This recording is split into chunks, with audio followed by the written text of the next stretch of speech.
Black money নামটা আসলে আমার কাছে কেন মনে হচ্ছে এই সময় সব থেকে উপযুক্ত নাম।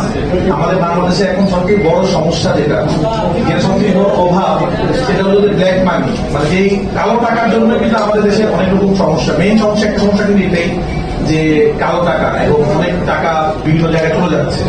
আমার কাছে মনে হচ্ছে যে আমার প্রথম ওয়েব সিরিজ আমি ভাবছিলাম কিভাবে করবো, কার সাথে করবো, কারণ এটা আমার অনেক প্ল্যান, অনেক স্বপ্ন। আর ওয়েব সিরিজ কখনো বানাইনি, ওয়েব ফিল্ম বানিয়েছি। তো এটা আমার কাছে প্রথম ওয়েব সিরিজ। তো মুশফিক ভাইয়ের সাথে আমার অনেকদিন যাবত কথা হচ্ছিল যে আমরা একটা ভালো কাজ করবো, একটা কাজ করতে চাই।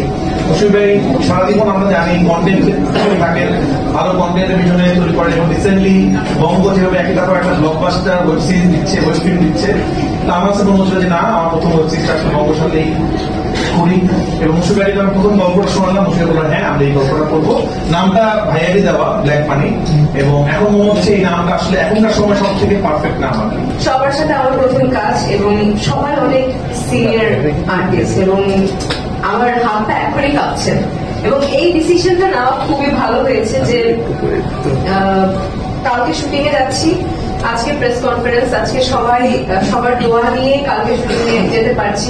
এই জিনিসটা আমার খুবই ভালো লেগেছে, কারণ সবার দোয়া আসলে একটা কাজের জন্য কিংবা যে কোনো কিছুর জন্য অনেক বেশি ইম্পর্টেন্ট।